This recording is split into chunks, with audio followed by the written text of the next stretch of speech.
وبركاته. الحمد لله والصلاة والسلام على رسول الله و علی آله و صحبه و من والاه. به نام آن که الله است نامش، بود از هر سخن برتر کلامش.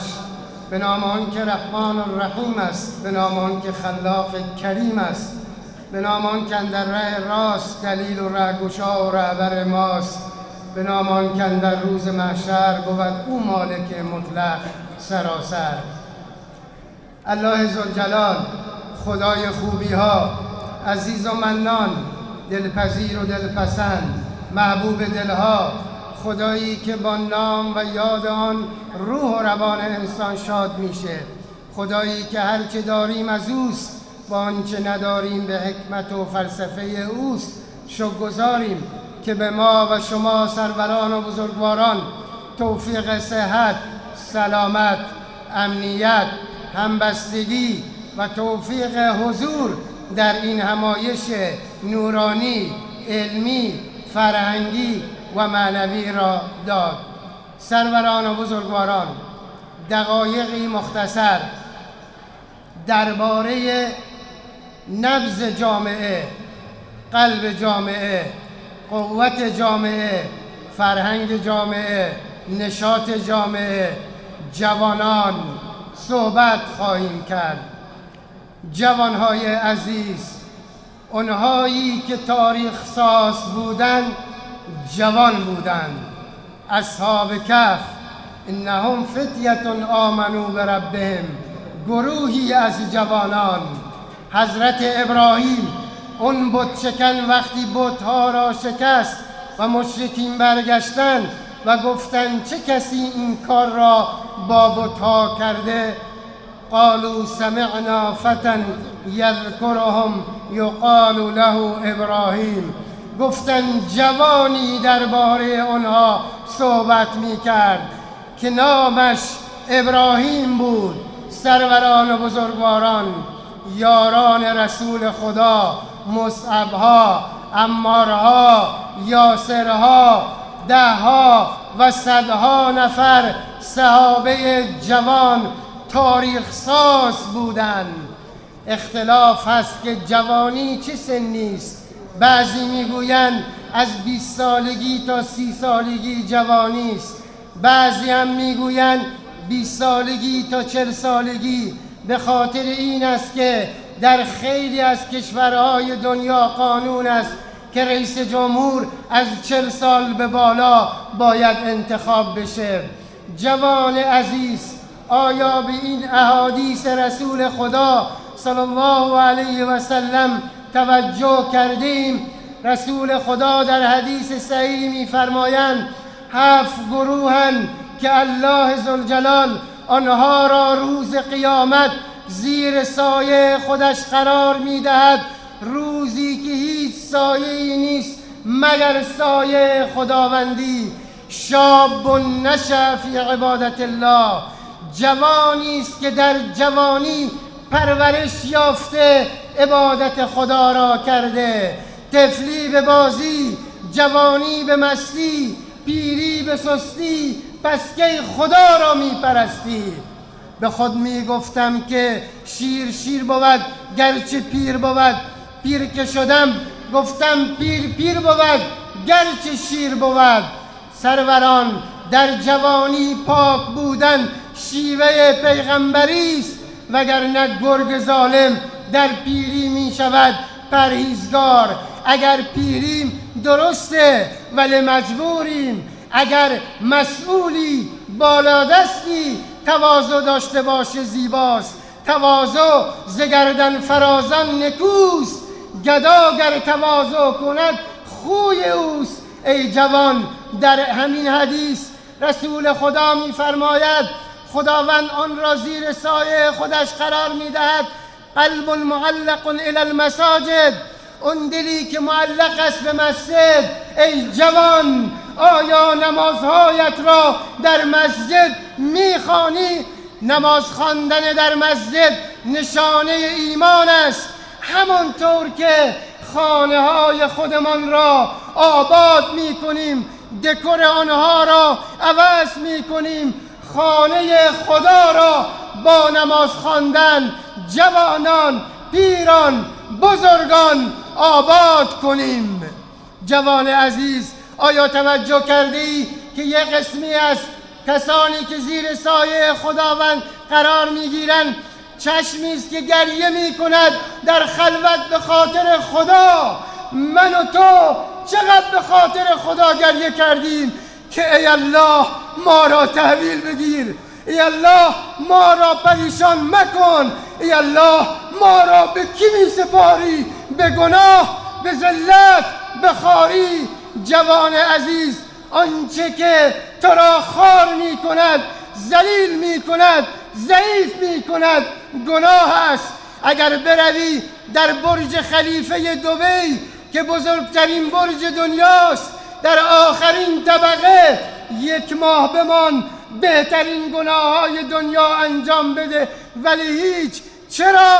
لکن الله حبب الیکم الایمان و زینه فی قلوبکم.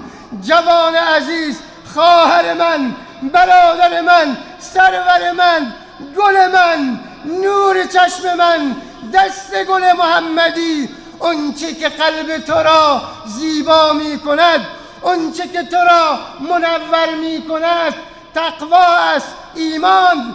کره الیکم الکفر و الفسوق و العصیان. گناه خواهران جوان، برادران جوان به ته دل نمی چسبد.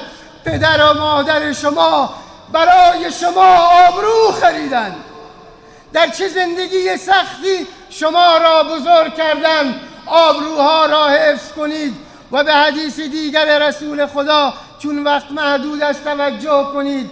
اغتنم خمسا قبل خمسن. قدر 5 چیز را قبل از 5 چیز دیگر بیاید بدانید. یکی از آنها شبابک قبل حرمک، جوانی قبل از پیری، حیاتک قبل موتک، الان که زنده هستی قبل از مردن. ای خیر جوان، الان کمک کن برای تکمیل این مسجد، کمک کن به تکمیل مسجد مکی زاهدان که پای تخت اسلامی اهل سنت در ایران از مکی زاهدان. تکمیل! کمک کنیم به جای میرسی ای جوان که میگویی لولا اخرتنی الی اجل قریب فاصدق و اکن من الصالحین. موقعی که میخوایی تصادف کنی، موقعی که میخوایی اسرائیل تو را قبض روح کند، من الان انفاق میکنم. نه. پس جوانهای عزیز، قدر مدارس دینی، علما، عمرمان را بدانیم، قدر این پول را بدانی. غناک قبل فقرت. خداوند اگر به تو ماشینی داره، لگزوزی داری، لنکروزی داری، مالی داری، امکاناتی داری، انفاق کن در راه خدا. و درود و سلام خدا بر شما جوانان بلوچ، مردم بلوچ و شما جوانهای عزیز، هم ظرفیت مالی، هم ظرفیت ایمانی و هم ظرفیت تقوایی دارید. مردم نیکشهر یک وزنه بزرگ در امارات دارن. خانم ساره امیری مال همین شهرستان شماست. یک نخبه وزیر آموزش و پرورش امارات است. مسئول محترم، دکتر پزشکیان، رئیس جمهور محترم، همانطور که در فکر جوانهای تهران، شیراز و اردبیل و گیلان هستی، باید شایسته سالاری جوانان بلوچ و کرد و عرب و هرمزگانی را دریابید. جوانهای ما هم ظرفیت وزیر شدن دارند. رئیس اداره آموزش و پرورش شما یک زنه. چند سال پیش در همین هتل لیپار چابهار همایش خیرین مدرسه ساز بود. بنده حقیر به نمایندگی خیر اهل سنتی که 100 تا مدرسه در ایران درست کرده آمدیم اینجا، دیدیم شورای شهر شما زن است.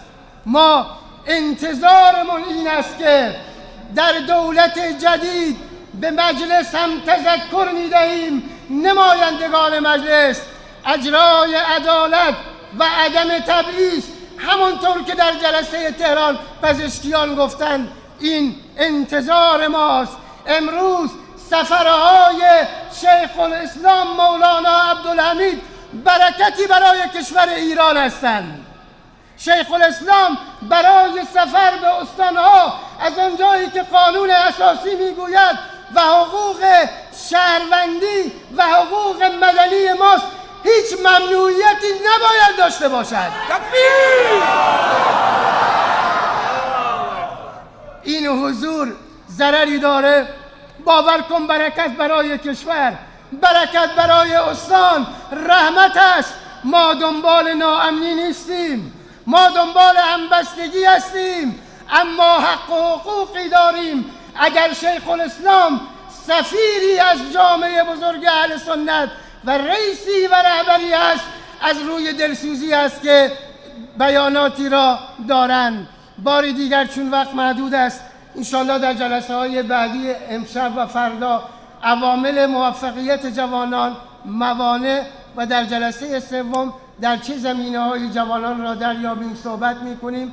از مردم نیکشهر به خاطر استقبال خوبشون، از مسئولین مدرسه فاروقیه امام جمعه به خاطر ساخت این مسجد مدرسه تون تقدیر و تشکر می‌کنیم. امیدواریم که خیرین محترم در این روز مبارک برای تکمیل این مسجد کمک بکنند و همچنین مسجد مکی، و امیدواریم که جوانهای ما در همه زمینه‌های اقتصادی، علمی، تقوا و معنوی و فرهنگی پیشرفت بکنند. یا رب کریمیت که هستی، شش ما را مدد فرستی، ایمان و امان و تندرستی، علم و عمل و فراخ‌دستی. موفق و مؤید، سربلند دنیا و آخرت باشید. خدایا چنان کن سرانجام کار که تو خوشنود باشی و ما رستگار. و السلام علیکم و رحمت الله و برکاته.